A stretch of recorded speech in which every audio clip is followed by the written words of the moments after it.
Welcome to Senpai, your new home for immersive manga, manhwa, anime-inspired novels, and fantasy audiobook stories. Here, every episode brings you into a world of overpowered heroes, revenge arcs, cultivation journeys, virtual reality games, monsters, magic, and emotional character moments. Whether you enjoy dark fantasy, action, reincarnation, system stories, or epic adventure novels, Senpai is here to turn every chapter into a cinematic listening experience. So relax, put on your headphones, and let the story begin. Subscribe to Senpai and join the journey. Imperial Tomb Village. A crimson glow flashed, and Sheng appeared in front of the Crystal Wall containment unit underground. Looking at the bone fire life soul imprisoned in the fourth containment compartment, related information automatically surfaced in his mind. Ink Flame. Primordial ability effect. Consumes spiritual power to release death, intense flames that can be controlled by consciousness, causing continuous burning damage to the target. Specific damage depends on personal spiritual strength. Sacrificial power production, 10/per hour. Raising his right hand, a mass of dark flames formed in the palm of Sheng. After containing the bone fire, the lost pieces of the Emperor's power were recovered, and his strength increased, granting him the ability to control the ink flame. Another piece of good news is that players have discovered a lost domain node. If this domain can be reclaimed, the size of Imperial Tomb Village will expand, and he will also gain a new domain ability. At this moment, the latest feedback from the guidance surfaced in Sheng's mind. Tip. Acquired sacrificial item Empty Valley Grass. Gain 155.7 sacrificial power. Extracted 30% sacrificial profit. Paid the challenger 109 sacrificial power.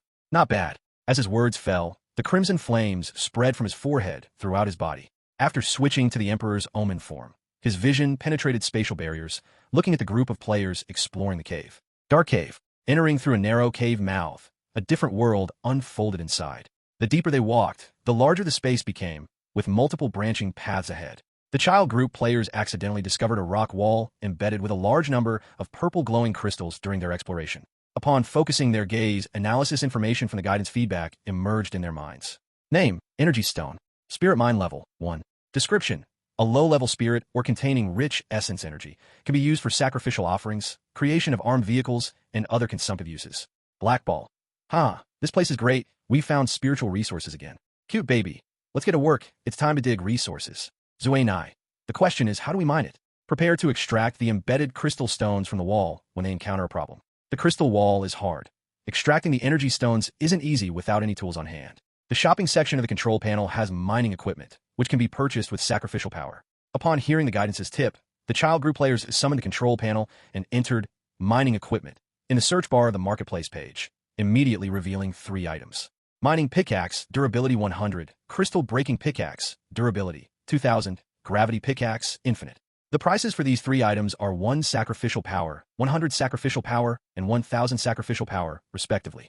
All along the way, they had killed quite a few Cur soldiers, but each Cur soldier only provided a sacrificial profit of 3 to 6 points, meaning they couldn't afford the second-tier mining pickaxe, and could only choose the most common one costing 1 sacrificial power. After the purchase, a pitch-black mining pickaxe automatically appeared in their space bag slots. Just as the players were preparing to start, Tai Chue, walking at the front of the group, took out a distinctive mining pickaxe from his space bag. This mining pickaxe was entirely in crystal blue color, looking like stars falling to the mortal world when taken out, its faint blue light dazzling under the weak light inside the mine. Every groove on its surface could be seen flowing with tiny crystalline streams. The head of the pickaxe was carved into the sharp shape of an eagle's beak, and when Tai Chue gripped it and swung, it dragged out a luminous trail. Realizing Tai Chue had used the 109 sacrificial power previously acquired from the sacrifice to buy the second-tier mining pickaxe, everyone gave him the finger. Tai Chue. Old rules. Although I bought the second-tier mining pickaxe, the crystal stones dug out will be equally divided after tallying. I won't monopolize the profits. Hearing this, the other players finally nodded in satisfaction. After that, the group started working on the crystal wall, quickly realizing something was off. Black Ball. Damn, this mining pickaxe vibrating against the crystal wall makes my wrists hurt. It's too realistic. Pebbles. Be happy we're getting resources, stop complaining, and get to it. It's the initial stage of the game's release. Gathering resources now significantly aids our future development. Zuei. You guys are dumb. Your original forms don't have attribute bonuses. Switch to monster form, and it'll be much easier. Saying this, Zuei instantly switched to the black armored snake form, picked up the mining pickaxe with its mouth, and furiously shook its head against the rock wall. After a series of violent smashes, Nai suddenly stopped, slowly turned its head to look at its dumbstruck brothers, spat out the mining pickaxe from its mouth, and said with a pitiful expression, "I'm dizzy, feel like throwing up." Hearing this, everyone couldn't help but burst into laughter, teasing Zue Nai for its foolish act. But when everyone's gaze turned to Tai Chue, the laughter stopped. They saw Tai Chue easily digging into the rock wall with his crystal-breaking hammer, as if it were slicing tofu, quickly prying out a piece of ore, and he already had 2 energy stones by his feet. Seeing everyone stop, Tai Chue paused his actions, turned his head to look at the group, and showed a shy smile. Does your hand hurt? I think it's manageable. What he received was a unified middle finger response from everyone. After the interlude, they continued working. During that time, members of the child group tested sacrificing the energy stones and found each could produce 5 to 15 sacrificial power points. Compared to killing curse soldiers, mining energy stones yielded a higher sacrificial power benefit, even though they couldn't get evolution points experience. Just as they were going all out on the crystal wall, a muffled sound suddenly echoed from the darkness. Everyone immediately stopped and looked towards the dark. Pebbles, activate perception. Okay. Pebbles, choosing the eagle-headed demon form, immediately activated the resentful chant ability. This ability, like an instinct imprinted in the mind, didn't require proficiency, and using it was as simple as breathing. Opening his mouth, Pebbles emitted a prolonged call, transforming it into sound waves that radiated around. The scenes within several dozen meters nearby appeared in his mind as wave images, and at that moment, he clearly saw the figure in the darkness. It was a creature resembling a snail, its body covered with a white shell, and from within the shell, tentacles tipped with dim blue light flickered, like phosphorescence in the deep sea. Iron Shellbug. Hunting level 8. Target introduction. A low-level monster living underground. It has a hard shell and highly flexible tentacles, and feeds on underground spiritual ores. After sharing the information in his mind to the team channel, everyone breathed a sigh of relief. The sudden noise in the dark environment had really scared them, but finding out it was only a level 8 monster, they immediately calmed down, turned around, and prepared to switch to monster form to deal with this creature before resuming mining. It's not right. There are more iron shell bugs behind. In Pebble's perception view, more and more iron shell bug figures entered the scene. At that moment, the iron shell bugs dispersed, and a dark 2-meter-tall figure emerged from the darkness, revealed under the torchlight. This figure had a humanoid shape, with clearly defined muscular lines on its body, gray-blue skin, and its arms covered with fine scales, with sharp claws between the fingers. Earth Cave Clan. Hunting level 19. Target introduction. A race living in the underground space, skilled at controlling underground creatures for combat, possesses level 2 intelligence, controlled by some force, lacking autonomous consciousness. The Earth Cave Clan creature looked up at them, and when its gaze met the players, its pupils suddenly contracted into vertical slits. Instantly, all the iron shell bugs reared up, their tentacles waving, shooting towards the players. Let's fight. Child group members also switched to monster form at this moment, unhesitatingly pouncing towards the Earth Cave Clan creature. As players, the word cowardice wasn't in their dictionary. An hour later, the players from the child group finished their resurrection cooldown, and the fiercely discussing chat group also died down. Amidst the group owner's frustrated roars of, "You guys really deserve to die," 30 players logged back into the game, resurrecting in the central square of Imperial Tomb Village. They still chose to explore the Dark Cave this time. According to the guidance, occupying a domain node was simple. All they had to do was shatter the node crystal corrupted by black tide energy, and Emperor Zhao's power would cover the domain node again, integrating it into the Imperial Tomb Village, whereupon new features would appear in the village. After an hour's journey, the child group arrived once again before the crystal wall of the Dark Cave.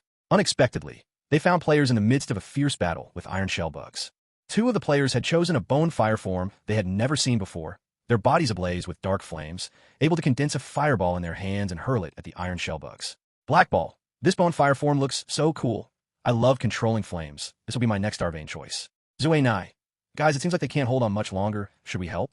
Tai Chue. Stupid question. We're here for revenge. Of course we help. After a brief interaction, all 30 players from the child group switched to monster form and joined the battle. The scene immediately became incredibly chaotic, and in the confined space, collisions were inevitable. Hence, many comical moments occurred. Dude, who are you biting? That's me. I'm a player. Hey, stone statue ghost brother next door. Why are you hitting my head? Get your targets right. Who's just throwing fireballs around? You hit me. Put out quick. I'm losing health. Bro, I'm so sorry. I can only start fires, not put them out. I apologize in advance. Go in peace. In the confusion, many players were struck hard by their own teammates. Several players turned into black mist and entered death cooldown on the spot. The realism of the game couldn't stop the players in battle from complaining again. Other games typically have faction settings or safe PK settings, allowing the choice whether to inflict damage on other players or not. But this game had no such settings, and even teammates could cause harm. Especially the ink flame attacks from Bonefire. Once they hit the target, they were difficult to extinguish, continuing to burn until the target died. This led to several unlucky players who weren't killed by the iron shell bugs, but instead died at the hands of their own. During the fight, several iron shell bugs were killed, and the life energy they dissipated turned into evolution points that flowed into the players who landed the killing blow, allowing their levels to rise and their physical fitness to strengthen. In Sheng's setup, every time a player killed a monster, the challenger system would take away 30% of the dispersed life energy of the monster, converting it into sacrificial power for the sacrificial pool, while the remaining 70% would transform into life energy adaptable for the player, used to enhance their physical fitness, what the players understood as experience points. Sheng, who was watching the battle, naturally also noticed the friendly fire issue mentioned by the players. But there was no way to solve this issue at the current stage. After all, Monster World was just a real world disguised as a game. There was no such thing as same faction or immunity from player-inflicted harm. The players themselves came up with a rationale, believing it was designed to make the game more realistic, and while they grumbled, they couldn't help but praise the game development team's prowess. The dungeon battle lasted for more than 10 minutes, and ended with the player group getting wiped out. Although they were very eager for this domain node, Sheng knew that with the player's current strength, it was not realistic to take it down. After the guidance performed a perception check, it discovered there were 5 layers of space beneath the cave. The players were on the first layer of the cave. The deeper they went, the more iron shell bugs there were, and the domain node crystal was on the 5th layer of the cave. To clear this dungeon, players still need to grow stronger. This gave him the idea to recruit more players. After recruiting the second batch of players, he still had 100,000 sacrificial power points. The 4 primordial monsters they held captive could produce 960 points of sacrificial power for him each day, plus the sacrificial power generated from the player's monster hunting and resource gathering in Monster World. The income and expenditures had reached equilibrium before the expansion of Imperial Tomb Village. He planned to recruit another 50 players, keeping the remaining 50,000 sacrificial power points for unforeseen needs. The 1-hour resurrection cooldown ended. After 2 waves of players logged into the game, they faced each other in bewilderment at the resurrection point in the center of Imperial Tomb Village. Through communication, the child group players learned that the map exploration degree was shared among all players. After they explored the blood-colored plain, the group of players opposite them also saw the new markings on the map and subsequently entered the dark cave according to the map's coordinates. Their situation within the cave was very similar. They were excited when they saw the spiritual ore and immediately decided to buy mining pickaxes to start mining. But soon, a large number of iron shellbug were alarmed by the sound of mining pickaxes tapping the rocks, and a battle erupted. Then they arrived, joined the fray, and were all wiped out together. At this moment, Tai Chue from the child group couldn't help but look curiously at Li Zheng and asked, "Bro, how did your team acquire the bone fire form?" Facing the query, Li Zheng immediately explained how defeating Bonefire gave them the privilege to unlock the second star vein slot for free, and how 2 members of the team spent 1,000 sacrificial power points to purchase the Bonefire Life Soul and set it. After hearing his explanation, the players in the child group who chose the eagle-headed demon raised their hands and cheered. Haha, I knew I made the right choice. The perception of the eagle-headed demon combined with the long-range elemental damage of Bonefire. This combo is invincible for early-stage pioneering. Nice. I was forced to choose the eagle-headed demon just for team composition, and now you're telling me it's the version's answer. Happiness comes too suddenly. Listening to the discussions of the other team's players, Li Zheng laughed and shook his head. This game has a very high degree of freedom. Many new primordial monster life souls will be available for our selection in the future. The appearance of Bonefire is just the beginning. Every monster form has great potential for development. There's no need to worry about your initial choice being weak, plus the initial form can be changed with a cost of 1,000 sacrificial power points. Zue Nai. By the way, do you know why there are so few players in Newbie Village? It feels pretty deserted. Blackball. Yeah, I'm also puzzled by this, having only encountered you guys and no other players so far. Cute baby. It wouldn't make sense to say that other players have already left Newbie Village. After all, at the current stage, there are only 4 available primordial monster forms to choose from, 3 of which are initial options, and the other is the Bonefire you guys killed. Could it be that no other players have defeated primordial monsters? Faced with the question, Li Zheng was also startled, and after a brief silence, he came up with a plausible explanation. Maybe to solve the server congestion issue, Darkland has opened multiple subservers. We entered a newly opened server with few players coming in, so the number of players in Newbie Village is not that many. That's reasonable. Tai Chue immediately nodded in agreement. By the way, which platform did you buy your game access from? The sudden inquiry from Li Zheng dumbfounded the child group members. They dared not tell the truth about this question, as their answer could potentially impact the safety of the benefit officer. A poor response could likely mean the benefit officer gets provided accommodation with meals included. We were lucky and got 30 game accesses from the Darklands official website. What about you? Where did you buy it? Tai Chue's counter-question made the 10 players from the Liver Emperor group feel awkward, and Li Zheng, leading the group, hadn't anticipated this question being turned back on them. He was asking the other side because he wanted to know if they had the capability to form a guild where his working party players could seek refuge. Facing the inquiry, while Li Zheng felt awkward inside, he smiled and said, "Funny coincidence, we also didn't go through other channels. We all got our gaming access from the official site for 128,888. During the banter, both sides gave a reasonable explanation, and they did not continue on the subject, tacitly shifting the conversation to the dark cave and decided to team up for exploration. Imperial Tomb Village. Underground space. Sheng sat cross-legged on the primordial altar, constantly sifting through guidance feedback in his mind and searching for suitable recruitment targets in the reality network information. He already had a clear direction for which targets to choose in the third round of recruitment. The players who entered Monster World in the first and second batches all shared a common characteristic. They never spent money in the game, or they spent very little, often even making money from it. Especially the players from the Liver Emperor group, who had to rely on the game for their livelihood while playing. Therefore, this time he planned to recruit a batch of players capable of spending money, to make the in-game ecosystem more complete, and at the same time enhance the circulation of items and sacrificial power. Only by solving the real-world problems of the brick-moving players could they better continue playing the game, creating more sacrificial power profits for him. 11 p.m. Fog Light City. The city, located by the sea, is an important port city of the Human Federation. At its founding, thick fog often rolled in from the sea, requiring lighthouses for navigation, earning it the name Fog Light City. In a hazy night, some people found it difficult to sleep. In a luxurious villa in the northern district of Fog Light City, a slender woman in pajamas held a tablet, her eyes fixed intently on the countdown numbers on the Dark Land official website. Please let me succeed this time. With her hands clasped together, Li Siyu prayed with a devout expression. As time passed, her expression grew more tense, and sweat even trickled from her palms. Just then, the countdown number on the official website hit 0. Li Siyu's finger, poised like a machine gun, clicked frantically, but a prompt box appeared on the webpage. This session's qualification purchase has ended. Unfortunately, you were unable to obtain the purchase qualification for Darkland. Damn! Her emotions erupted as Li Siyu harshly tossed the tablet onto the bed. This was her third attempt to purchase a qualification for the game Darkland, but every time she failed without even reaching the payment page. She had long anticipated this game. Before the game was released, she sold her Conquest account at a low price, intending to focus all her energy on Darkland. Yet, she was unexpectedly stuck at the purchasing stage. With 2 billion people in the Human Federation, even with the price as high as 128,888, the qualification was in extreme demand. More importantly, the game's distribution and sales platform was directly linked to the official website, supervised by the Moon Eclipse clan, making it impossible to acquire through connections. Additionally, a purchase required ID binding and could not be resold. Having money didn't guarantee a chance to buy the game. Luck was the key. After venting her emotions, Li Siyu picked up the tablet again, opened the contact list in the bottom right corner, found the group chat, and started to complain. Drunken group, online, 21 people. Bosny Butterfly, #min. Again, I didn't get purchase qualification. What's your situation? Staying up and midnight snack. What else could it be? My eyes are blurry from staring. I started clicking frantically a minute early, only to be told this round of purchase failed. My fist is about to explode. Shrimp and pork heart. O equals 3 equals 3. The issuance of qualifications is stingy. The virtual server of the Moon Eclipse clan can accommodate more players. The hunger marketing is truly disgusting. Is it a beaver? Sleep, didn't get it again. The next round is days away. By then, we'll be a week behind the initial batch of players. Sis's dream of establishing a top guild is crumbling. Word duck, limited qualification is fine, but requiring ID binding with no other bind channels is just blocking the way, making it so hard to play a game. Lying flat salty fish. Garbage game.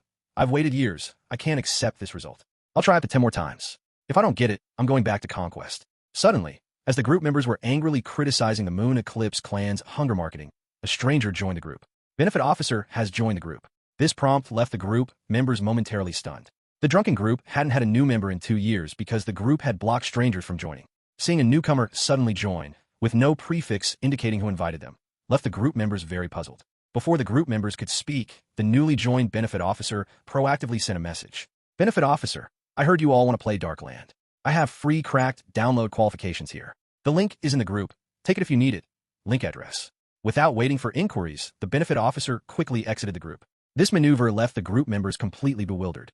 Their first thought was that this Benefit Officer scammer was a bit too hasty, sending a phishing link immediately upon joining, blatantly insulting their intelligence. No one would fall for it. However, group owner Li Siyu had a different idea. After the Benefit Officer left the chat group, she opened the detailed information page and found that this person had no IP address displayed. In this era of online identity verification, netizens' IP addresses were always public, with no possibility of hiding. More importantly, the chat group she established had blocked search functionality, making it impossible for outsiders to join. Being able to easily bypass the chat limit maintained by the Moon Eclipse clan proved the Benefit Officer's technical prowess was very high. Could it really be a cracked version of Darkland?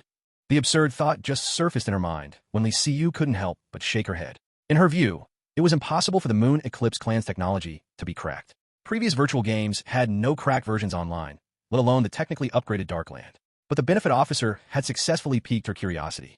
With nothing better to do and driven by curiosity, Lee Siyu decided to delve deeper. After enabling network protection, she clicked on the link address. The popped-up web page was very rudimentary, almost entirely blank, with only a clickable download zip file in the center. The simplistic web page, coupled with almost treating others as idiots with the trickery, intensified Lee Siyu's curiosity. She wanted to find out why the benefit officer did this. Was it just a prank?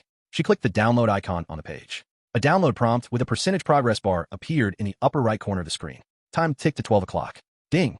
The zip file finished downloading, and Lee Siyu swiped the tablet, wirelessly transferring the unzipped files to the corner of the room with the Obsidian Limited Edition gaming pod. 3 minutes later, the gaming pod lit up with a green adaptation completion light. At this time, Lee Siyu got up from the bed. After changing into a gaming suit, she entered the gaming pod and pressed the start button. The translucent cover slowly lowered. I want to see what's actually inside. Half an hour later. Drunken chat group. Online. 21 people. Bosny butterfly at everyone. Urgent news. Here's a link to download the legitimate version of Darkland. We don't have to scramble to buy access anymore. Beaver, big sis, what's gotten into you? You're talking nonsense. Shrimp and pork heart. I was about to sleep, and you just gave me a fright. Has big sis gone mad from being unable to get the access? Bosny butterfly at everyone. Let me say it again. This link can download the cracked version of Darkland. Quickly download, and let's enter the game together. I'll go notify grandfather to download the game as well. Word duck. Seems it's true. She's even notifying Master Tai. Our guild's strongest war god is finally coming out of retirement. I'm going to download it right now. Upon seeing the group owner mention going to notify Master Tai, group members realized this was no joke. Master Tai, game name, the Tai, real name Lee Tai, is the grandmother of group owner Lee Siyu. He was once a genetic warrior in the Human Federation Judgment Army and had repeatedly gone to suppress the alien race refugees causing chaos on Earth. After retiring due to disability, Lee Tai developed severe post-traumatic stress disorder. Wartime memories often flooded his mind, blurring the line between reality and battlefield, making him a ticking time bomb ready to erupt at any moment. Under the guidance of a psychologist, Lee Tai chose to enter virtual games, continuing as a warrior within the games. He is the top enforcer of the drunken group, transitioning through multiple games with them, known as a top-level player in every game. Unlike ordinary players who play for fun, Lee Tai plays purely to vent his accumulated frustrations. So, the players in the group realized this wasn't a joke and hurriedly clicked the link to download the game. Foglight City, post-war recuperation hospital. Gym. Huff huff huff. Rapid breathing echoed as a burly, white-haired man engaged in bench press training. The weights on either side of the barbell totaling an astonishing 800 kilograms, exceeding the limits of a normal person. Click. The bar was set into the bench press rack as Lee Tai slowly sat up, reaching for the prosthetic connected to his amputated left leg. Standing up, he reached a height of 2 meters, his body clad in a tight training vest, muscle lines accentuated by sweat, each muscle appearing as a meticulously carved artwork containing terrifying strength. At that moment, Lee Tai's body trembled uncontrollably. Images of the battlefield emerged in his mind. Clad in black battle armor, in the distance sprawled an endless mechanical army. With a roaring of energy cannons behind him, he led his comrades charging against the alien race's mechanical forces. Kill! At this moment, Lee Tai again could not differentiate reality from illusion. When he calmed down, the training room was in chaos, his fists covered in blood. Sitting despondently on the floor, he gasped heavily, his chest heaving violently with each breath. Just then, the projector embedded in the ceiling activated, and interweaving light rays condensed into a vibrant and youthful female figure in front of him. Seeing the scene in the training room, the woman in the projection looked worried. "Grandpa, your condition has worsened. I'm Phoenix." Seeing his granddaughter, a rare smile appeared on Lee Tai's face, and he continued. "See you. What do you need from Grandpa? I found a new game very suitable for you. The download link is in the group. Please download it quickly, Grandpa." "All right, I'll go download it now." Lee Tai immediately nodded. After closing the video call, he turned and entered the adjacent bathroom, changed clothes after washing up, and returned to his bedroom to download the file according to his granddaughter's instructions. Lee Tai did not harbor much expectation for virtual reality games. These years, the virtual reality games he played had a significant difference from reality, with a poor immersion. In his eyes, using the virtual environment to decompress was secondary. More importantly, he wanted to accompany his granddaughter and fight alongside her in the game. 1 hour later, Lee Tai, who appeared at the Imperial Tomb Village resurrection point, underwent a shift in his mindset. Stretching out his hand to feel the sensation of the breeze brushing past his fingertips, a hint of surprise flickered in his indifferent eyes. What shocked him even more was that his lost left leg had realistic feedback in the game. After walking 2 laps around the central square of the Imperial Tomb Village, the realism of his left leg amazed him and made him realize that this game was completely different from the virtual games he had experienced before. At this moment, A game notification echoed in his mind. Player Vosny Butterfly has added you as a friend. Accept? After choosing to accept, a video call request popped up in the upper right corner. Li Tai clicked confirm again, and immediately a semi-transparent screen appeared in front of him. A small chicken with fiery red wings exclaimed excitedly, "Grandpa, we have already left the village and headed towards the blood-colored plain. Do you plan to explore alone or join us?" "I will explore alone." "Okay, I'll call you when there's an event." "Master Tai, keep it up and take us flying later." "Master Tai, long time no see." Besides his granddaughter, voices of other drunken group members greeting him could also be heard in the video. The drunken group members were not surprised by Li Tai's decision to act alone. In their eyes, Master Tai had always been a lone wolf type of player, only appearing in guild battles and group player versus player events, leading the team to charge into battle with his powerful individual strength. Following the cobblestone road out of Imperial Tomb Village, Li Tai walked eastward alone, chatting with the beginner's guide about the game content. 5 minutes later, Li Tai encountered the first monster since entering the game. A cursed soldier, exuding a foul stench, slowly rose from the ground, raising a rusted, broken sword towards him. At this moment, Li Tai switched to his stone statue ghost form. Unlike other monster forms, the stone statue ghost form was the closest to a human form, and this was exactly why Li Tai chose it. Facing the cursed soldier's incoming broken sword, Li Tai actively confronted it, grabbing the cursed soldier's elbow joint to prevent the weapon from striking down, and with his right leg stepping forward between the cursed soldier's legs and twisting outwards, the cursed soldier lost its balance and fell heavily to the ground. Subsequently, Li Tai's punches, like a gust of wind and rain, smashed directly towards the cursed soldier's head. Soon after, the cursed soldier's skull was dismantled by the punches, extinguishing the flame inside its head. At that moment, a cluster of black energy emerged from the defeated cursed soldier, briefly gathering strength in the air before flying towards Li Tai and merging into his body. Instantly, a refreshing sensation unlike any before burst from within, as if drinking a cold beverage on a hot summer day, with his dormant body thoroughly invigorated by the energy, making his pores relax. The wonderful sensation was fleeting. After his first battle ended, Li Tai couldn't help but frown. He had noticed a problem. This game's sense of touch, smell, hearing, and all other feedback were indistinguishable from reality, but the pain feedback had a serious issue. When his fist hit the cursed soldier's bones, there was only feedback of force, but the pain feedback was greatly reduced. This made Li Tai feel very stifled, feeling as if something was missing in the combat. He immediately asked the beginner's guide, following him, if there was a solution. Upon learning that the pain feedback could be adjusted, Li Tai decisively summoned the function panel, chose the system settings, and adjusted the pain feedback progress bar from the initial 10% to the maximum. After completing all this, a smile appeared on his lips. This makes it more interesting. Ruthless. At this moment, the beginner's guide also gave a thumbs up, expressing admiration for Li Tai's action. Imperial Tomb Village, in front of the primordial containment wall. Sheng stood with his eyes closed, his consciousness weaving through the networked world of reality, looking for suitable candidates to recruit. Without exception, the members of several player groups he entered regarded him as a scam artist. Most would choose to delete the link he sent, then kick him out of the group chat. Sheng had absolutely no desire to explain. He decisively switched to find new targets to recruit, adopting a scattergun approach. The 50 spots were quickly distributed, snapped up by players across 3 groups. At that moment, the guiding water ball suddenly appeared. "Big boss, among the players recruited this time, there's a tough one." "How tough?" Sheng turned to the guiding water ball and asked with a tinge of annoyance. "Last time, when players reported issues with the pain sensitivity setting, didn't you set the initial pain response for first-time players in the game to the lowest, at 10%? Sheng personally made these adjustments and naturally would not forget.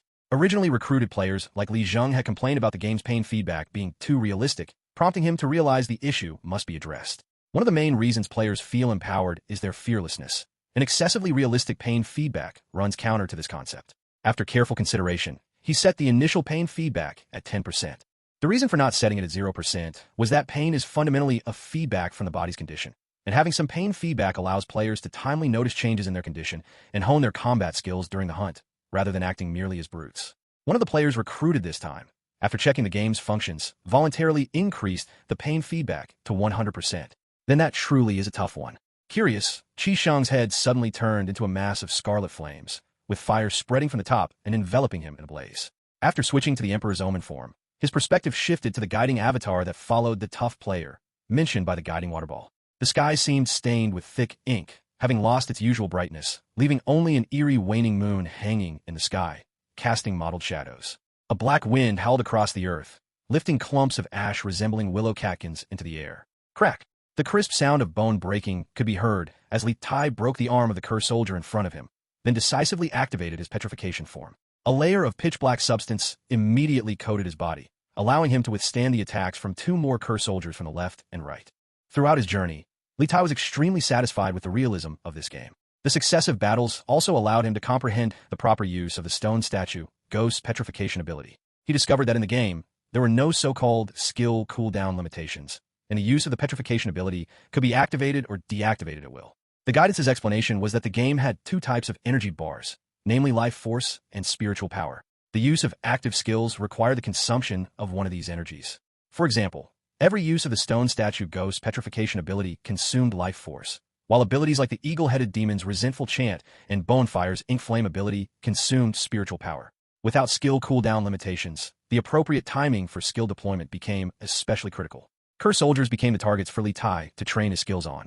Petrification released counterattack. Every time a Kerr soldier attacked, Li Tai would activate petrification to endure the damage, then withdraw it during their attack intervals to counterattack, quickly becoming familiar with the rhythm of using the petrification ability. After several rounds of attacks, the three Kerr soldiers that blocked his path were broken down into a pile of bones by his heavy fists. After absorbing the energy condensed from the Kerr soldiers upon their death, he successfully leveled up to 4, clearly feeling a significant improvement in his physical fitness. Picking up a broken battle axe left by the Kerr soldiers from the ground, Li Tai continued eastward. Half an hour later, crossing over a hillside, the sight that unfolded before Li Tai's eyes was a valley covered with a thick layer of black ash, and the air carried an acrid smell of burnt earth. What surprised him was that several floating weapons were hanging in the air in front of the valley, wandering around as if they had a life of their own. As he continued downhill, entering the valley, a string of text floated before him. Challenger tips, domain node seen, artifact Spirit Valley discovered. With the prompt, the map popped up automatically, dispersing the fog at his location and revealing the golden lettering Artifact Spirit Valley. Continuing forward for a distance, his gaze focused on a battle axe ahead with a flow of crimson energy on its surface. Power Barbarian, first generation origin. Hunting level, 10. Guidance analysis. A special monster that holds primordial power, evolved from a portion of Emperor Zhao's power of slaughter. It has gained rudimentary intelligence and craves for battle and killing.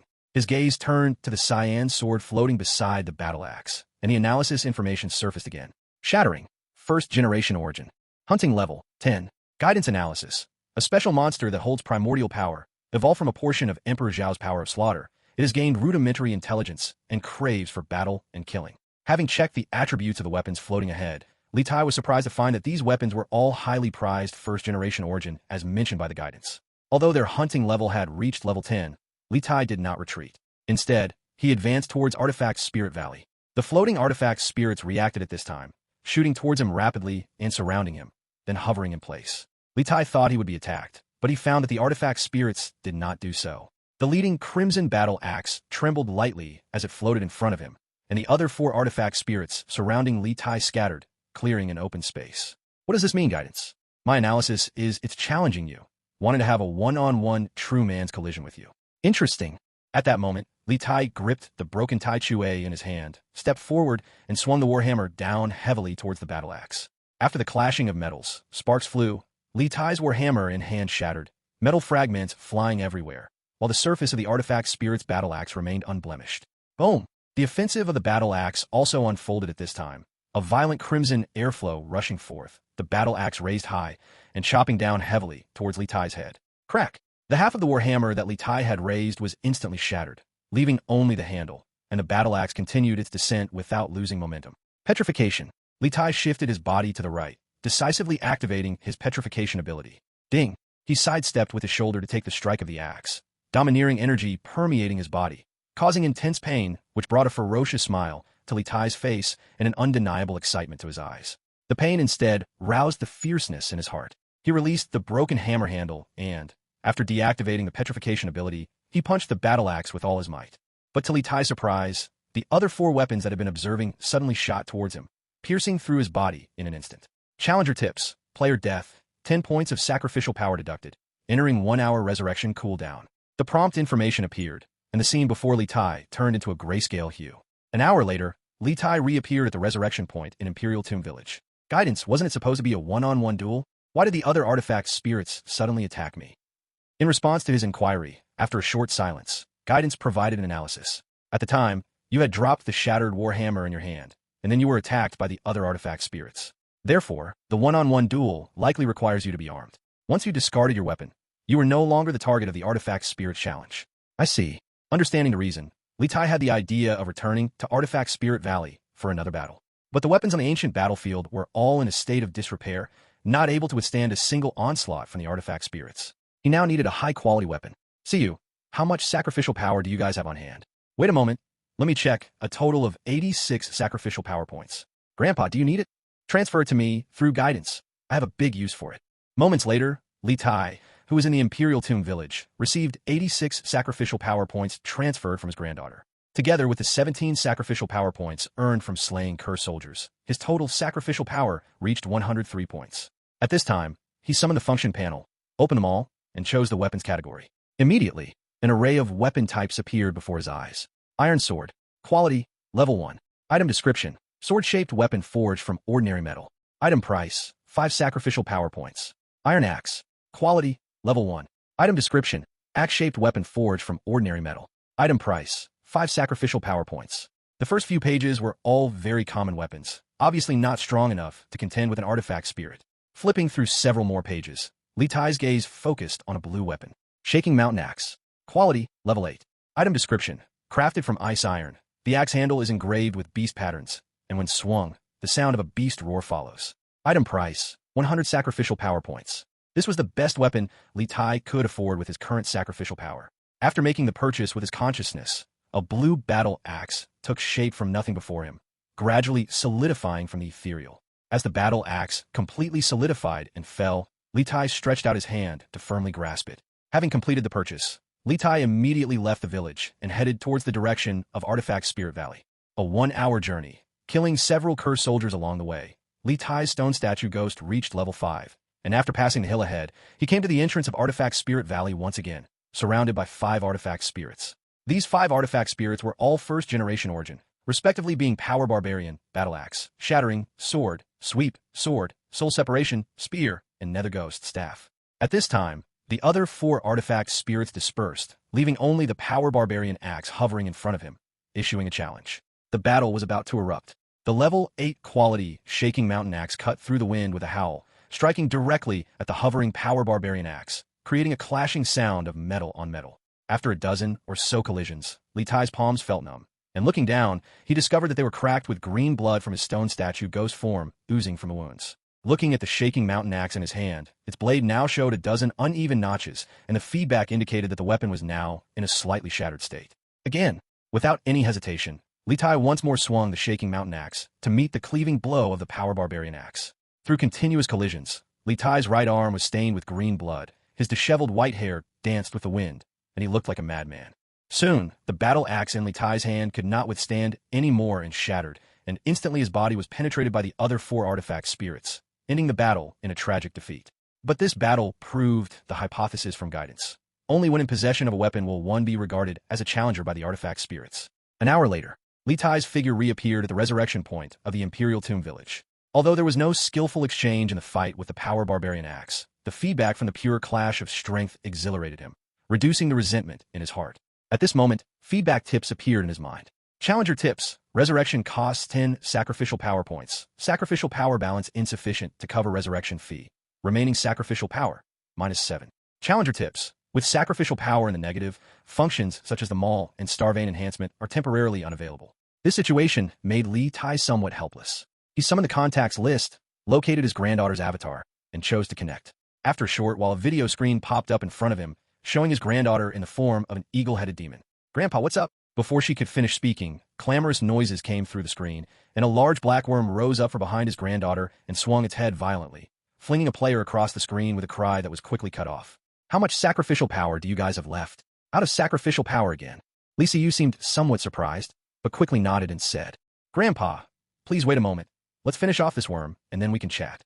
With that, Lisa Yu flapped her tiny wings and bared her teeth as she flew toward the black worm that was half buried in a pile of skeletons, flailing its upper body around. The battle lasted 5 minutes, and after killing the worm, Lisa Yu, gasping for breath, looked at the light screen that had materialized from the guidance and said, "Grandpa, what do you need so much sacrificial power for?" "I encountered a powerful monster and need a weapon to fight it." "All right, I'll ask them how much sacrificial power they have left to use." At this point, the perspective shifted to follow Li Siyu's view toward the other members of the drunken group. Faced with the question, members of the drunken group reported the amount of sacrificial power they had left. The team members didn't resist the idea of pooling money to buy equipment for Master Tai. In their eyes, Master Tai was the absolute core of the team, and his strength was in a league of its own. In previous games, they had also invested their game resources in Master Tai first, allowing him to become stronger before anyone else.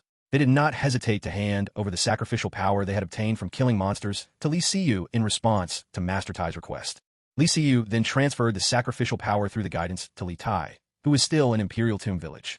After receiving 82 points of sacrificial power, the system automatically deducted a debt of 7 points, and Li Tai set off again in the direction of Artifact Spirit Valley, continuously seeking and killing cursed soldiers along the way. His level reached level 6, and he amassed the required 100 points of sacrificial power to purchase a weapon. The moment the blue battle axe was back in his hand, Li Tai's aura underwent a transformation. Again, he gazed into the distance at the hillside and set off without a moment's hesitation. An hour and a half later, Li Siyu received another call from Li Tai. Now, in the dark cave, and discussing with the working team what price to buy sacrificial power at, Li Siyu was utterly speechless. Minutes later, she transferred the sacrificial power she had purchased to Li Tai. Grandpa, I've transferred the 100 points of sacrificial power I just bought to you, but don't turn off the video. Keep it on, I want to see what kind of monster you're challenging. Li Tai heard this and did not refuse.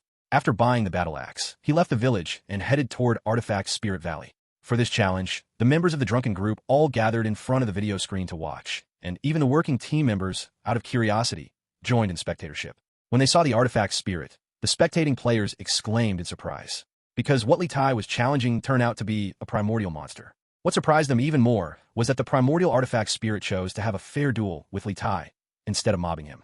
The battle was quickly decided with Li Tai being killed and logged off again, but the red light emanating from the challenge power barbarian axe had also dimmed a bit. An hour later, a group of players who were mining once again gathered in front of the video screen. Faced with their grandfather who asked for sacrificial power right away, Li Siyu showed a helpless expression, yet she did not persuade him otherwise, knowing that Grandpa has always been stubborn. While others turned back after hitting a wall, Grandpa would keep smashing into it if he can't break through. Luckily this time, 500 points of sacrificial power were bought from the working team for 25,000, giving them enough to support Grandpa's challenge against the artifact spirit. After completing the transfer, a new round of challenges began. But the challenge livestream came to an end after half an hour. Li Tai was once again killed by the power barbarian axe of the artifact spirit. The expressions of the players watching the screen darkened became particularly interesting. Staying up late with midnight snacks. Big sis, please persuade Master Tai. This game does not offer a channel for microtransaction top-ups. We can't afford Master Tai's usage of sacrificial power. Is this beaver? Master Tai is a real man. I can't even dare to think about battling with full haptic feedback on pain, but the battle with the artifact spirit is just too costly in sacrificial power. I suggest giving it up for now and challenge it again when we're stronger. Word Spicy Duck. Big sister, your short-term goal of unlocking the second star vein slot and embedding the bonefire form seems to be getting further away. Sad face. At this moment, when Li Sheng came over and suddenly chipped in with a comment, it silenced all the drunken group players. Do you wealthy folks find this amusing? Are you spending money to boost Grandpa's spirit adventure? The members of the drunken group turned their heads simultaneously to look at Li Sheng, who was standing behind them holding a mining pickaxe, looking puzzled. Seeing that the members of the drunken group were silent, Li Sheng couldn't help scratching his head. Isn't spending money for an old man to challenge high-difficulty bosses just like giving him microtransaction boosts for a spirit adventure? The members of the drunken group, they were at a loss for words as to how to refute Li Sheng's comment. For Li Tai, who was determined to defeat the power barbarian axe, the members of drunken group still chose to continue supporting him financially. They purchased sacrificial power from Li Sheng and other working party players at a rate of 50:1, and then transferred it to Li Tai through the guidance. This delightfully surprised Li Sheng and the others. While mining, they brought up the topic again in the team chat channel. Heart killing. I just checked out the live battle stream. Brother Li's explanation was hilarious. Their situation can totally be seen as a bunch of juniors financially supporting an old grandpa in a soul journey game. Game working party. Stop laughing. Focus on mining. Each piece of, or can bring hundreds in profit. Zero charge. I played with this drunken group before in the game Conquest. They're a very powerful game guild, reportedly filled with rich second generations. Hope to keep long-term cooperation with them. Poor to the core. Just found an energy stone. Extra meal tonight. Family shared Godfather. Guys, I suggest we save up and buy a good mining pickaxe before continuing to mine. Don't just sell the sacrificial power. Only by growing quickly can we earn more in the future. Just as the team chat channel was enjoying discussing the drunken group's actions, an alert suddenly popped up in the regional channel. Challenger tips. Emperor 2 Mountain Range area player Tai successfully captured the primordial monster power barbarian. Exclusive reward of 10,000 sacrificial power, and gained free permission to open the second star vein slot. Damn, players in the Liver Emperor group who were still mining were dumbfounded. On opening the star vein interface, they found that an extra monster life soul was available for embedding. This life soul was a battle axe, completely crimson with red lights flowing over its surface and cold light shimmering from the blade. The handle was carved with ghostly patterns and intricate totems. It looked extremely dominating. Power Barbarian, first generation origin. Monster traits. All physical form attacks include Barbaric Force effect, increasing damage by 50%. Purchase cost, 1,000 sacrificial power. Looking at the newly added life soul option, players from Liver Emperor Group suddenly couldn't laugh anymore. Off in the distance, cheers and jubilation were heard, evidently members of Drunken Group celebrating Li Tai's success.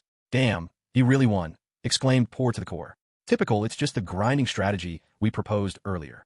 Keep mining, let's not sell sacrificial power for now. Clearly, hunting monsters is the best way to generate sacrificial power, and we still need to improve our strength. Li Tai's success motivated the players of the Liver Emperor Group to stop selling sacrificial power and focus first on increasing their strength.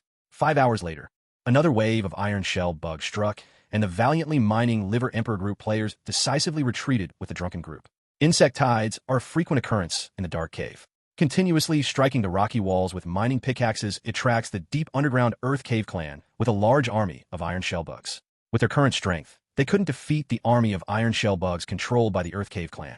To avoid entering an hour-long resurrection cooldown, retreating was the best option. Only after the tide of iron shell bugs retreated could they re-enter. Leaving the cave, the outside world was still a gloomy dark red hue, with no distinction between day and night, only a sinister waning moon hanging high. Just as players were preparing to head to Blood-Colored Plain to hunt monsters and evil spirits, another area alert popped up. Challenger tips, Emperor 2 Mountain Range area player Datai has successfully captured the first-generation Origin Shattering, exclusively awarded 10,000 sacrificial power, and gained free permission to open the third Star Vein slot. The sudden alert astonished all players. Just hours later, this player named Datai again solely managed to capture the second primordial monster. Many players, agitated, began to search for primordial monsters in Blood-Colored Plain and Ancient Battlefield in hopes of getting substantial rewards through hunting. As the time approached, early morning the next day, a regional alert appeared again. Challenger tips, Emperor 2 Mountain Range area player Tai successfully captured the first-generation Origin Soul Separation, awarded 10,000 sacrificial power, and gained free permission to open the fourth Star Vein slot. This alert made the players go wild. Many began asking questions in the regional channel.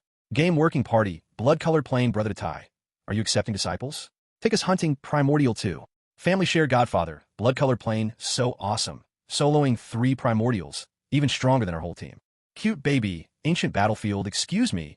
Where did Brother Tai find so many primordial monsters? Our team would like to try too. Pebbles, Ancient Battlefield, we just encountered a first generation too, but our hunting level was 27. Got wiped out instantly. The Tai must have encountered lower level primordial monsters. I'm so jealous. Zue Nai, Ancient Battlefield, he should be in the most recently refreshed area of the map. Artifact Spirit Valley. Let's set out now. Facing the inquiries in the regional channel, Li Tai, who was fervently battling, didn't even glance at them. At this time, he received a video call from his granddaughter. After connecting, his granddaughter, still in her little turkey form, excitedly said, "Grandpa, we want to see you challenge the artifact spirit." Okay. Li Tai nodded and waved his hand to hide the video call screen floating in front of him. He was preparing to challenge the fourth artifact spirit. Before the challenge began, Li Tai summoned the Star Vein enhancement panel. He spent 1,000 sacrificial power to peel off the initial stone statue Ghost Life Soul, then sequentially inlaid the Power Barbarian, Soul Separation, and Shattering Monster Life Souls into the Star Vein. Then he used the remaining 30,000 sacrificial power to raise his body refining level. Each level cost 10,000 sacrificial power. After 3 consecutive flashes of white light, his body refining level reached level 3, now able to inherit all attributes from 3 types of monsters. At this moment, Li Tai stepped forward, entering the sensing range of the artifact spirit. Suddenly, the remaining sweeping sword and nether ghost stick shot towards him. Li Tai lightly tapped the ground with his right foot, with 3 artifact spirits embedded in the star veins, materializing as phantoms behind him, circling around his body. 3 ability traits emerged in his mind. Power Barbarian LV1. Monster trait. All physical attacks carry the Barbaric Force effect, enhancing damage by 50% and significantly strengthening one's own power. Soul Separation LV1. Monster trait. All physical attacks carry the Soul Separation effect, causing a spiritual shock to the target and leaving a burning soul refinement brand. Shattering LV1. Monster trait. All physical attacks carry penetration and shattering effects. Guidance tip. Hunt monsters in the main form to gain evolution points, shared by all monster forms. Facing the incoming sweeping sword, Li Tai reached out and grabbed the Power Barbarian axe. A crimson light rapidly spread from his right hand around his body. The effects of the Power Barbarian trait surged into him, and Li Tai clearly felt his strength significantly amplified. Kill! The power barbarian axe cleaved forward, directly meeting the sweeping sword. The sound of metal clashing echoed. The sweeping sword was struck and sent flying. However, Li Tai chose not to pursue the victory. He voluntarily released the power barbarian axe, which turned into a phantom and continued to circle around his body. Next in his hands was the soul-breaking spear. The material of the spear was neither gold nor iron. The entire body was a deep blue-purple, like that of condensed stars. The spear was slender, and its tip shimmered coldly. A low howl could be faintly heard from within the spear. The sweeping sword attacked once again. Destroy! The spear thrust out, its tip making contact with the tip of the sweeping sword, sending it flying again, leaving a dark blue imprint on the blade. Without the power barbarian axe's strength trait boost, Li Tai, armed with the spear, slid backward 2 meters. After steadying his stance, Li Tai released the spear, letting the soul-breaking spear hang in the air. This time he did not switch to the shattering blade for combat, but allowed the 3 artifact spirits in the air to merge into a golden warblade. Seeing this scene, the members of Drunken Group watching the live stream shouted various exclamations in the voice channel. All-nighter and night snack. Ah, Master Tai is too cool, truly my idol for many years, even decomposing the initial monster form. Is he planning to follow the artifact spirit stream? Shrimp and pork heart. I'm so dead, I want to follow the artifact spirit school too. Black armored snake is not as cool as artifact spirits. Even the style of switching weapons is cool, not to mention the form after weapon trait fusion. Is this beaver? Finally, a game that has a star vein school I like. The artifact spirit stream is way cooler than Bonefire plus Eagle-Headed Demon's long-range perception strike play. Li Tai's choice of the artifact spirit meteor vein spread among the player community. During this period, some players followed in Li Tai's footsteps to the artifact spirit valley, also hoping to house primordial artifact spirits and obtain rewards. The number of monsters in the artifact spirit valley was not large, but their levels were very high, and the further in you went, the higher the hunting level of the artifact spirits, with increasingly cool appearances. Several teams returned defeated after multiple attempts.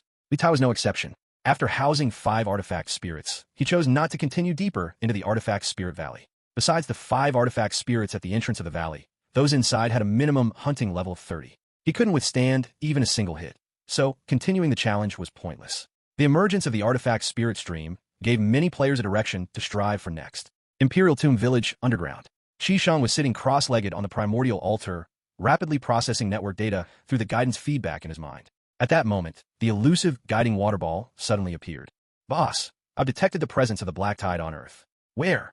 In the direction of the North Pole. Let's take a look. Notify Uncle Yen. Will do, going now. The guiding water ball then disappeared into invisibility. Shortly after, a cold voice came through. Little Chi, I'm here.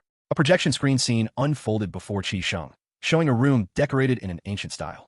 A round table inside burned with blue flames, beside which sat a man with an ethereal demeanor. He had long black hair, pale skin, and a delicately tied bow that outlined his perfect neckline, though his handsome face showed no expression. Mysterious and noble. These were the thoughts that surfaced in Sheng's mind when he first met Yan Ming years ago. The man in the projected image was Yan Ming, one of the 4 great servants of Emperor Zhao, and the controller of the power of space.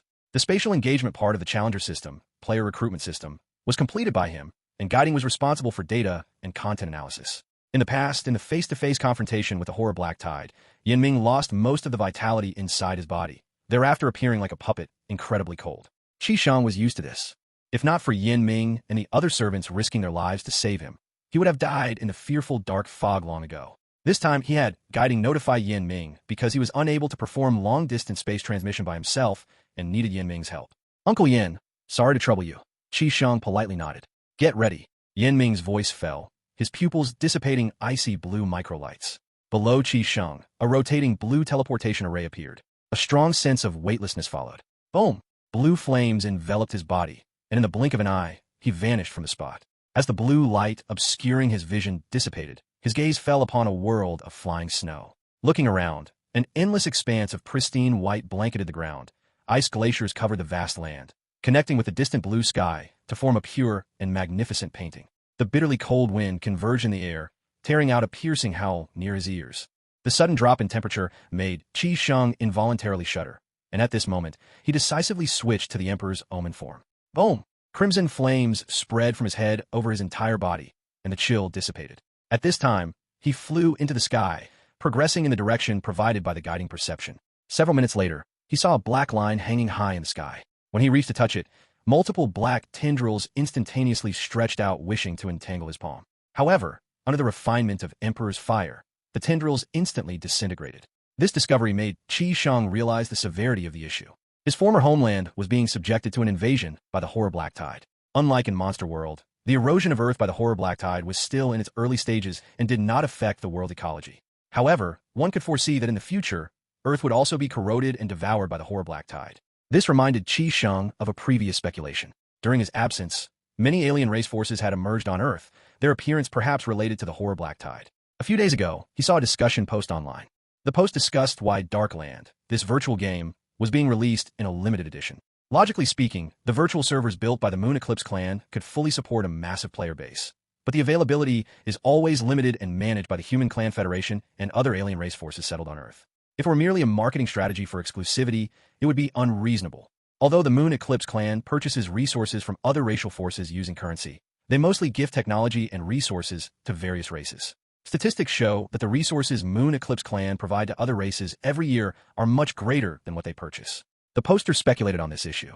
They believed that the real purpose of the Moon Eclipse clan in creating virtual games wasn't to gain resources from other races through the game, but rather to train troops in an almost realistic virtual environment, aiming to prepare for some potential major crisis.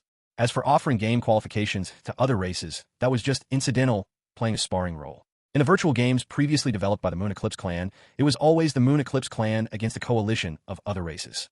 Thus, training troops was the main purpose, primarily serving the internal needs of the Moon Eclipse clan. One piece of historical evidence supports this speculation.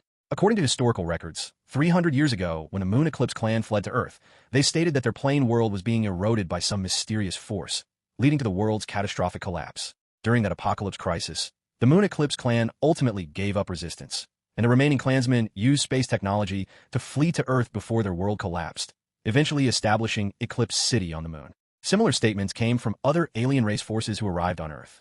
And now, Sheng had an answer in his mind. The apocalyptic crisis faced by the original homeland of the Moon Eclipse clan was likely due to the Black Tide invasion, and the struggling years against the Black Tide led the Moon Eclipse clan from their peak to decline, a similar fate experienced by other alien race forces. Now, Earth also showed early signs of the horror Black Tide invasion. This confirmed the speculation in the discussion post. The Moon Eclipse clan was training troops to prepare for an unknown terror. Another fact could corroborate his conclusion. The area of Monster World was expanding, and its landscape was continuously changing. He initially thought it was due to an unknown alteration caused by the Black Tide erosion, but now it seemed more likely that the horror Black Tide had devoured other worlds, incorporating their fragments in a Monster World, causing its area to keep growing. This was also the reason why the map feature in the game had exploration fog. It wasn't that he didn't want to provide each player with a complete world map, but the terrain changes in Monster World were too significant, and the old maps could no longer fit the current Monster World. Chief, this world will gradually worsen in the future. You need to speed up your player recruitment plan. The guidance stated gravely. Let's advance steadily. At least for now, there won't be any impact. Chief, I have a doubt. Ask. If this world enters the climax of the horror Black Tide invasion, with evil spirits rampaging, what will you do? If it really comes to that day, perhaps I will grant players the authority to bring the power of Monster World back to reality, at the very least to ensure their safety in the real world. But before that, I will not reveal any information. Why? Players without real-world stress can enjoy and have fun in Monster World, and happiness is the source of their fearlessness and creativity. The emergence of the Black Tide rift signifies that the real world has entered the countdown to the Black Tide's erosion. Sheng is not clear about the exact speed of collapse, and needs to further observe and analyze the changes in the world to make a judgment. But what he can be sure of is that he still has ample time to perfect the Challenger plan. Currently, Monster World is attracting new recruits under the guise of Darkland, but the day will come when it will be fully exposed. However, he has never worried about the problem of the truth being exposed. In his Challenger plan, the recruitment targets include humans as well as the alien race forces that have fled to Earth. But not now, as the sacrificial power he possesses is not sufficient to initiate large-scale recruitment. Inside the containment wall beneath Imperial Tomb Village, there are now 9 primordial monsters being held. The Black Armored Snake, Eagle-Headed Demon, Stone Statue Ghost, Bone Fire, and the 5-Instrument Spirit. Their daily production of sacrificial power amounts to 2,160 points, and together with the player's hunting and mining output, the daily sacrificial power income is around 2,500. After deducting the 1,000 points of sacrificial power used to maintain the Imperial Tomb Village, there are 1,500 points of sacrificial power available for recruitment costs each day. That is to say, 1.5 player slots can be created every day. This amount of sacrificial power is a drop in the bucket for expanding the player faction, not to mention recruiting the alien race. Even the goal of recruiting all members of the human clan is far from sufficient. To increase the number of recruits, he must wait for the player's strength to gradually increase and create more sacrificial power income. Without dwelling on this issue, Sheng turned his head to look at the guiding water ball. Inform Uncle Yin to send me back. Understood. After the guidance nodded, it disappeared into the void, and a few seconds later, a teleportation array appeared under Sheng's feet. After returning to the primordial altar beneath Imperial Tomb Village, he switched his gaze to the players who were exploring Monster World. Emperor Tomb, Mountain Range, Blood-Colored Plain, Dark Cave. Stone Statue Ghost holds the front. Black Armored Snake and Eagle-Headed Demon find opportunities to attack. Accompanied by the woman shouting, the players engaged in an intense battle with the Iron Shell Bug once again. In recent days, the Dark Cave had become the top place for players to level up and mine resources. This is related to the special environment of Monster World. In a normal game, once you leave Newbie Village, the monsters outside are generally weak, suitable for player leveling and growth. Monster World is entirely different. Venturing out from Imperial Tomb Village, apart from Curse Soldiers of lower hunting levels, it's also easy to encounter powerful monsters at high hunting levels that can easily annihilate a player team. The process of exploration is filled with uncertainty. In contrast, the Dark Cave, with its clearly defined monster strength and abundant resources available for mining, has become the location of choice for players. After growing over these days, many players have already opened their second Star Vein. 3 strong Star Vein School factions have been proven in actual combat. The strongest one in the version is the Artifact Spirit Stream, inlaying multiple artifact spirits on the Star Vein, using the human body as the core to control a variety of artifact spirit traits for combat. But at this stage, only Li Tai is part of this faction. Leveling one body refining level requires 10,000 sacrificial power. Other players simply do not have enough sacrificial power to create the Star Vein combination of the Artifact Spirit Stream. Next is the Long-Range Attack Stream, with Bonefire plus Eagle-Headed Demon. Combining output with perception for positioning makes this faction the preferred choice for initial Eagle-Headed Demon players, notably performing well in actual combat. The last is the combination of Black Armored Snake and Power Barbarian Axe's Star Vein. The Black Armored Snake attacks in physical form, and with the added strength attribute and damage amplification of the Power Barbarian Axe, it significantly boosts combat power. However, at the current stage, players typically switch forms to fight, with very few maintaining their human form for extended periods to utilize trait powers for fusion. As for the Stone Statue Ghost form, there hasn't yet been a suitable Star Vein school developed. Players commonly choose one of the 5 instrument spirit preserved by Li Tai as their second form, with the popular combination being Stone Statue Ghost and Soul Detachment Spear. The Stone Statue Ghost has low output but strong defensive power. Combined with the Spiritual Shock attribute of the Soul Detachment Spear's attack, it follows the Route of Damage effect faction. Some players simply do not choose any faction and focus on leveling up their initial monster form. These players believe that the more Star Veins they inlay, the more evolution points they need, and it's better to focus on cultivating a single form. For example, raising a Black Armored Snake to a 100-level, sky-reaching Giant Python, or an Eagle-Headed Demon to a rock, and so on. In fact, concentrating on cultivating the initial form has also proven to bring significant combat power improvements, and this faction has been jokingly called the Monster Stream by players. Every player has different thoughts, and the development of the combat system has already shown tendencies towards different schools of thought. The battle lasted for half an hour. The players from the Liver Emperor group, Drunken group, and Child group repelled the Iron Shell Bug Tide at the cost of losing more than half of their members. In addition to obtaining a large number of evolution points, which allowed many players' monster forms to be upgraded, the collected shells were also part of the harvest. According to Guidance's analysis, these shells are classified as level 1 spiritual materials and can be used to offer sacrifices to Emperor Zhao to obtain additional sacrificial power rewards. As for how to allocate these, since the chaotic battle made it impossible to tally each player's contribution, the indecision was to distribute them equally. All the shells were handed over to the Drunken group for sacrificing. Then the sacrificial power gains from the sacrifice were divided equally among the leaders of the player groups, who would then disperse them to their team members. Just as the players were dividing the gains, a sudden change occurred. A player who activated resentful champ perception from the ranks of the Eagle-Headed Demon abruptly issued a warning. Big trouble. The Earth Cave clan is coming again. Hearing this, everyone instinctively threw the shells into their space bags and unhesitatingly sprinted toward the cave exit. The Earth Cave clan warrior's hunting level had reached 19, and with a multitude of iron shell bugs accompanying him, they were no match with their current strength.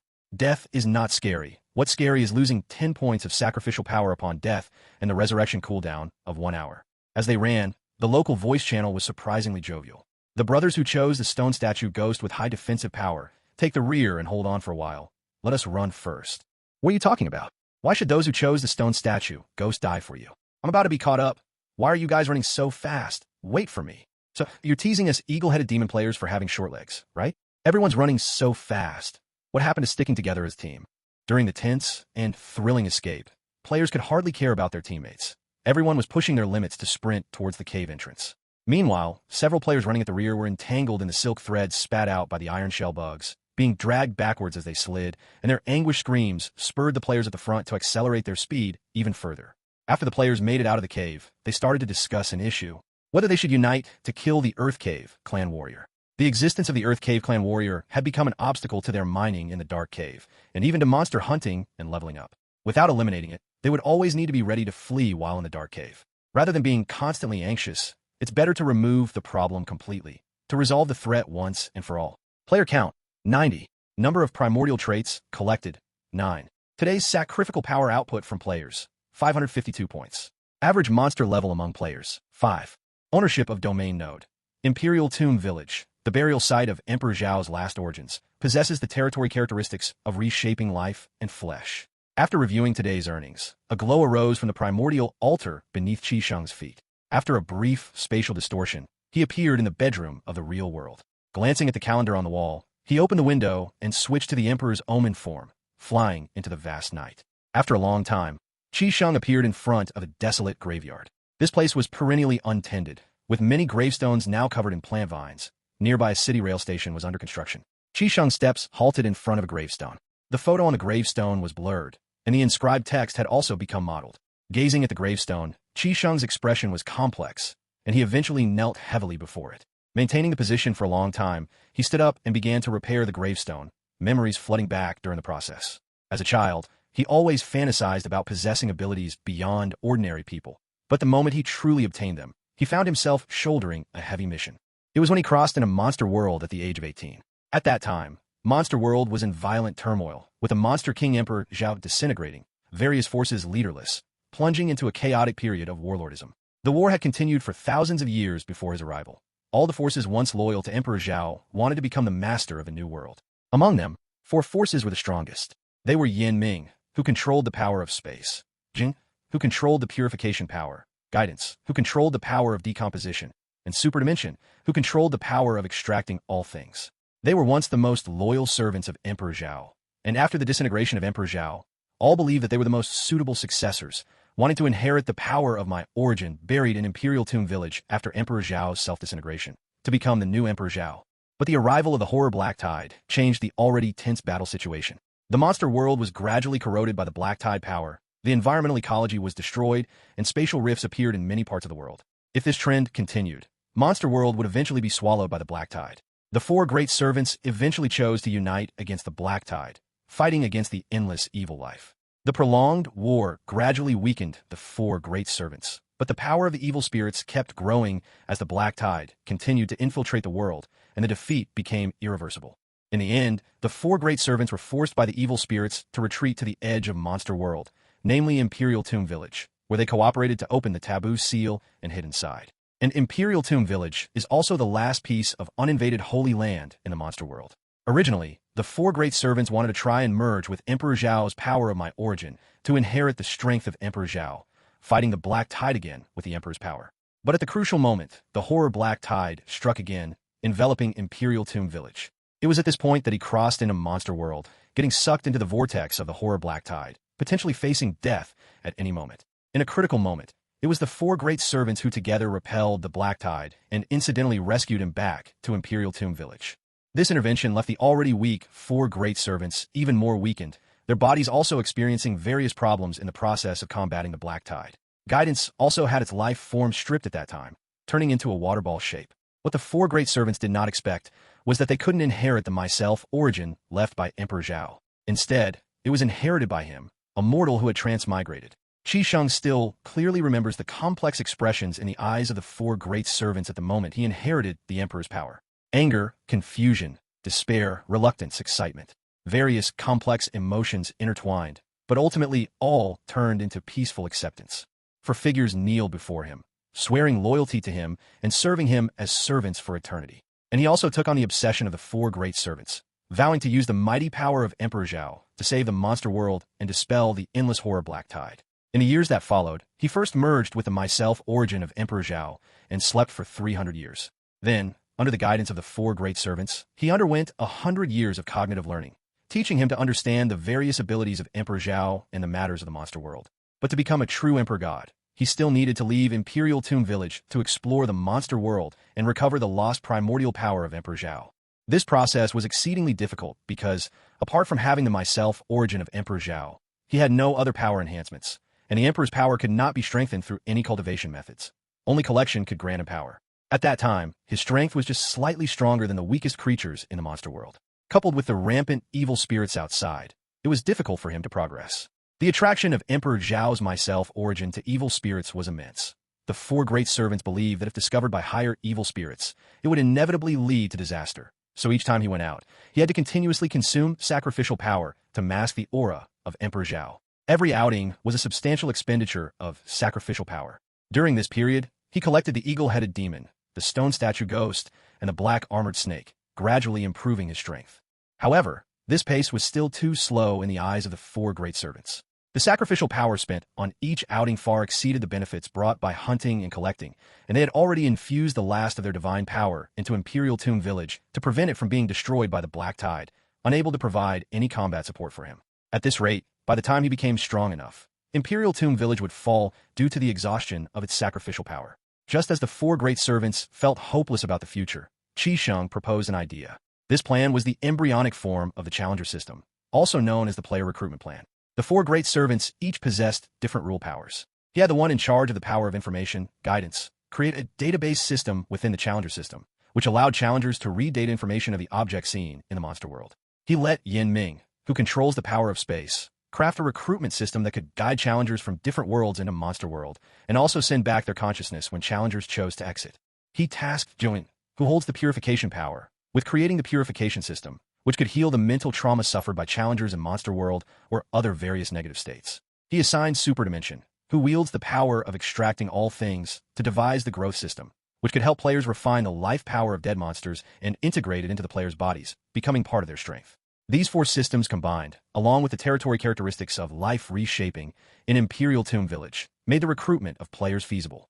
To achieve this purpose, the four great servants spent 50 years continually perfecting and revising, and finally, the Challenger system was completed. At that time, the sacrificial pool of Imperial Tomb Village had only about 10 million sacrificial power left, capable of sustaining the village for another 10 years at most, and the maintenance cost was increasing along with the intensity of the Black Tide, from an initial 500 sacrificial power a day to 1,000 sacrificial power a day.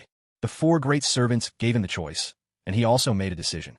To bet the remaining sacrificial power on a future, letting Yin Ming burn sacrificial power to use the power of space to search for other plane worlds, looking to recruit life forms that could become challengers. During the years of interdimensional search, Sheng's consciousness always followed close by Yin Ming. During this time, he saw countless plane worlds being corroded and devoured by the horror Black Tide. Everything withered, with only numerous evil spirits roaming freely. Just when the sacrificial power was about to run out, Sheng saw a familiar place. It was a blue planet. As the image of the planet was enlarged, although it had many changes compared to his memory, he could still confirm. This was his former homeland. At that moment, Sheng smiled very happily. He knew he had succeeded. The Challenger system had finally found its place to be put to use.